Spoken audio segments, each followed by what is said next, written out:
Nous avons ce matin dans le studio 521 un grand responsable économique, le gouverneur de la Banque de France. Bonjour François Villeroy de Galhau. Bonjour Alexandra Ben-Saïd. Gouverneur depuis novembre 2015, auparavant vous étiez numéro 2 de la BNP et auparavant encore, entre autres, vous étiez le conseiller européen de Pierre Bérégovoy. François Villeroy de Galhau, je vous ai vu prendre beaucoup de notes pendant le débat. Une réaction? Ce qui s'est passé jeudi est évidemment une mauvaise nouvelle, et d'abord pour le Royaume-Uni. On va en parler parce que les premières conséquences que nous allons devoir gérer sur le plan économique, c'est les conséquences pour l'économie britannique, qui risquent d'être assez lourdes. Mais je crois que nous avons un certain nombre de défis à traiter avec les Britanniques. Nous avons un certain nombre de défis pour des projets européens plus concrets. Nous gardons aussi un certain nombre d'atouts. Et je crois qu'il est très important aujourd'hui que nous analysions la situation économique de façon concrète, les yeux ouverts, de façon aussi précise que possible, et que nous en tirions les conséquences pour l'action. Ne sombrons pas non plus dans l'excès inverse, qui serait une forme d'autoflagellation. Je crois que ça ne nous ferait pas avancer. Mais il faut un nouveau projet économique européen? Je crois que ce que nous avons à gérer d'abord, c'est un premier défi qui est le choc financier. Et c'est ce à quoi la mobilisation des banques centrales a essayé de faire face hier. Elle a été efficace sur le plan collectif. Il y a eu des chutes très importantes. Et d'abord une chute de la livre britannique, qui a baissé de 8%. L'euro, au passage, a baissé seulement de 2%. Je crois que ça donne une petite échelle des conséquences respectives pour le Royaume-Uni et pour l'Europe. Une baisse 4 fois plus forte de la livre britannique. Nous avons à gérer un divorce commercial. Et ça pose des débats institutionnels. C'est sans précédent. Et puis nous avons à gérer, c'est vrai, des projets européens plus concrets. Mais en face de ça, nous avons un certain nombre d'atouts. Nous avons une monnaie solide. L'euro, c'est la monnaie de 340 millions d'Européens. Et c'est un des grands succès de la construction économique récente. Emmanuel Le Chypre citait des succès plus anciens. L'euro, c'est soutenu par 2/3 des citoyens européens et par 2/3 des Français. Donc c'est un succès. Nous avons un grand marché intérieur, puis nous avons une éclaircie économique. On y reviendra. Donc je crois qu'il faut que nous soyons unis le plus coopératifs possible pour gérer les 3 défis dont j'ai parlé. La valorisation de nos atouts, ça dépend de nous. C'est nos efforts en France, c'est les réformes en France.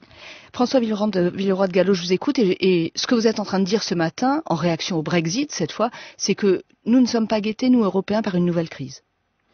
Il n'y a pas aujourd'hui, si on regarde l'économie française, de menace de rechute pour les prochains trimestres. Je crois que faisons un point précis, puisque je trouve que l'INSEE a confirmé hier les chiffres de croissance au premier trimestre à plus 0,6%, ce qui sur un trimestre est un chiffre élevé, avec une composante forte d'investissement des entreprises. Ça, c'est une bonne nouvelle. Nous, à la Banque de France, avons fait une prévision au début du mois de juin d'une croissance pour l'ensemble de l'année 2016 d'au moins 1,4%. Aujourd'hui, je peux confirmer cette prévision, même après le Brexit. Bien sûr, il y aura des conséquences négatives pour l'économie européenne. Mais elles seront beaucoup plus limitées que les conséquences négatives que tous les économistes annonçaient pour l'économie britannique. C'est d'abord un sujet de l'économie britannique. Et vous savez, on sourit souvent que les économistes ne sont pas d'accord entre eux, que vous avez autant d'opinions différentes que d'économistes. Il se trouve que là, dans le débat, ils ont tous été d'accord pour dire qu'il y aura des conséquences négatives pour l'économie britannique, parce que l'économie britannique perd potentiellement 450 millions de clients. C'est ça le grand marché intérieur. Et que ces conséquences seront plus lourdes pour le Royaume-Uni que pour l'Europe. Mais juste pour rester sur la France, nous sommes quand même l'un des 6 pays, nous dit-on, qui va être le plus impacté par ce Brexit. Le Royaume-Uni est l'un des rares pays à qui l'on vend plus que l'on achète. Ça ne va pas faire de la croissance en moins, ça? En 2016, en 2017? Encore une fois, en 2018? Il faut regarder très simplement le nombre de clients. Nous allons voir comment nous allons régler ce divorce commercial. Il est important d'ailleurs de lancer cette négociation rapidement. Vous avez peut-être vu que c'était une des premières discussions hier. Les leaders européens ont dit qu'on souhaitait lancer rapidement cette clarification. C'est l'article 50 du traité de l'Union européenne. Je suis précis, si vous permettez, sur les chiffres économiques parce que je crois que nos auditeurs se posent beaucoup de questions. Et dans cet article 50, on a 2 ans pour régler les nouvelles dispositions commerciales. Il vaut mieux commencer le plus vite possible et arriver à une séparation dans la clarté pour réduire l'incertitude. Parce que la première menace sur l'économie britannique, c'est l'incertitude pour les acteurs économiques et pour les investisseurs. Au passage, une des caractéristiques de l'économie britannique, c'est qu'elle est extrêmement dépendante des investissements étrangers. C'est quelque chose qui n'est pas très connu. Le Royaume-Uni a un déficit extérieur très important, qui est comblé par des investissements étrangers. Et ces investisseurs étrangers, évidemment, redoutent les conséquences du Brexit et de l'incertitude. Par ailleurs, il y a une incertitude politique très forte au Royaume-Uni. Le pays est plus divisé que jamais. Je crois que c'est très frappant à la suite du référendum. Il y a notamment une division entre générations, parce que les jeunes ont voté massivement pour le maintien dans l'Europe. Il y a une division entre régions. Et il peut y avoir un problème écossais et Irlande du Nord. Et il y a, vous venez de le dire, un sujet de succession. C'est-à-dire que le Royaume-Uni n'a plus de gouvernement et n'en aura pas avant octobre, c'est-à-dire avant 3 mois. Donc toute cette incertitude est extrêmement mauvaise pour l'économie britannique. Et là, les Européens disent de façon unie, il faut régler le plus vite possible les nouvelles règles commerciales. Le Royaume-Uni risque de perdre, si nous ne trouvons pas d'accord commercial, 450 millions de clients, parce que c'est ça le grand marché intérieur. La France, elle risque de perdre 60 millions de clients. Donc vous voyez que les proportions ne sont pas les mêmes. Mais il vaudrait mieux trouver un accord commercial. Il y a un modèle qui existe en Europe, c'est le modèle dit norvégien de l'espace économique européen, qui consiste à dire que le Royaume-Uni garde l'accès au marché intérieur, mais s'engage à appliquer l'ensemble des règles européennes. Ça serait un tout petit peu paradoxal d'être sorti de l'Europe pour s'engager à appliquer l'ensemble des règles européennes. Mais ça, c'est une solution possible si le Royaume-Uni veut garder l'accès à notre grand marché intérieur, qui est un de nos atouts collectifs. Je le souligne. Bien sûr, l'Europe a des projets concret à faire avancer. Bien sûr, l'Europe a des progrès à faire, mais nous avons des acquis. Nous avons une monnaie solide et nous avons un grand marché intérieur. Ceci est très envié par les investisseurs. Donc la réponse à ma question sur la croissance française, c'est nous verrons au sortir des négociations quel peut être l'impact finalement sur la croissance. Sur 2016, nous avons une éclaircie économique qui est un atout pour la France et pour la zone euro. Et je crois que ça nous aidera à faire face aux conséquences de ce choc. La mobilisation collective des banques centrales, parce que vous avez vu hier que la Banque centrale européenne s'est réunie très vite. Nous avons eu un conseil des gouverneurs dès 10 heures hier matin. Le G7 s'est réuni. Je crois que cette coopération européenne et internationale a été efficace pour éviter que le choc financier se transforme en panique et en rupture.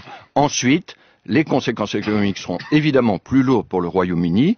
Nous avons un certain nombre d'atouts, y compris la solidité des banques françaises au passage, et à nous, par les réformes, ça dépend de notre effort personnel, de tout faire pour amplifier la réforme en France. François Villeroy de Galhau, un mot sur la City. Des milliers de banquiers, dit-on, entend-on, se préparer à faire leurs valises. Si le Royaume-Uni perd son passeport financier, il va le perdre normalement. Est-ce que la City peut bouger? Est-ce que la place de Paris a une carte à jouer? C'est ce qu'elle souhaite en tout cas. Alors, vous venez d'illustrer un exemple très important des enjeux pour l'économie britannique et de ces négociations commerciales dont nous parlions. Parmi le marché unique, il y a un aspect sur les services financiers. Tant que la Grande-Bretagne est dans le marché unique, la City peut rester une grande place financière européenne. Si demain la Grande-Bretagne ne fait pas partie du marché intérieur, la City ne peut pas garder ce passeport européen dont vous parlez. On ne peut pas non plus localiser à Londres ce qu'on appelle les chambres de compensation, où se règlent toutes les transactions des marchés financiers. Alors, nous allons voir ce que vont donner ces négociations, mais si il n'y a pas d'accord de type norvégien, comme je l'évoquais, alors là, oui, les places financières de l'euro ont une vraie carte à jouer, dont Paris. Et à nous de faire les réformes nécessaires pour être encore plus attractifs qu'aujourd'hui. Il y a des atouts à Paris aujourd'hui.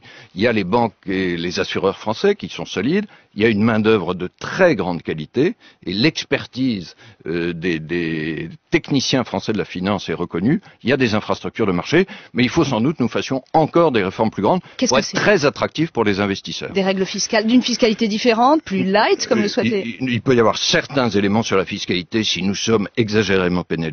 Il y a tout ce que nous offrons aux cadres internationaux qui viennent s'installer à Paris, y compris, vous voyez un exemple très concret, c'est la formation de leurs enfants.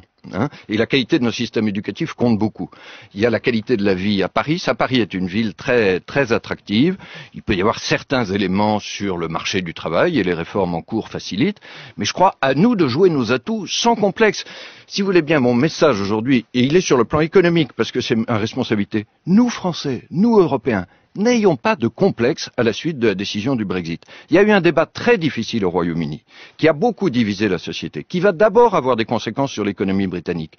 Bien sûr, regardons ce que ça signifie pour l'Europe. Mais dans cette nouvelle ère qui s'ouvre, allons-y avec nos atouts. Regardons les défis de façon lucide, mais nous avons des atouts. François Villeroy de Galhau, il se trouve, et c'est paradoxal, que le commissaire européen aux services financiers, aux banques, est un Britannique, Jonathan Hill. Est-ce qu'il doit démissionner ? Ceci va dépendre des négociations institutionnelles qui vont s'ouvrir dans les 2 ans. Pendant ces 2 ans, le Royaume-Uni continue de participer. Alors, M. Hill ne sera pas chargé directement de la négociation sur la place de la City de Londres, parce que là, le conflit d'intérêts serait évident. Pour le reste, je crois qu'il n'y a pas de nécessité qu'il démissionne immédiatement, d'autant qu'il y a des travaux extrêmement importants à mener pour finir le renforcement de la réglementation des banques et des compagnies d'assurance qui était nécessaire à la suite de la crise financière. Dernière question, François Villeroy de Gallo. Vous siégez aussi au Conseil des gouverneurs de la Banque centrale européenne. Cette politique du robinet ouvert, des taux planchers, des prêts géants aux banques, ça ne fait pas vraiment redémarrer l'économie. Comment l'expliquer? Ça a un effet tout à fait mesurable et efficace de soutien à l'économie et de remontée de l'inflation, parce que l'inflation est trop faible aujourd'hui, elle est à 0, voire négative, alors que tout le monde est d'accord que la bonne cible serait autour de 2% à moyen terme. On estime que cette politique monétaire contribue pour 0,3 à 0,5% par an, c'est très significatif au soutien de la croissance et au soutien de l'inflation. Et puis alors, par ailleurs, elle est totalement orientée vers l'économie réelle et vers l'investissement dont nous parlions. Les crédits aux entreprises ont pu redémarrer, les crédits aux ménages à travers l'immobilier qui s'améliore, c'est le résultat très direct de la politique monétaire que nous menons. Donc nous allons continuer parce qu'elle est conforme à notre mandat sur la stabilité des prix et la cible d'inflation à 2%, et parce qu'elle est bonne pour l'économie française et européenne. François Villeroy de Gallo, le gouverneur de la Banque de France, merci d'avoir été sur France Inter. Merci.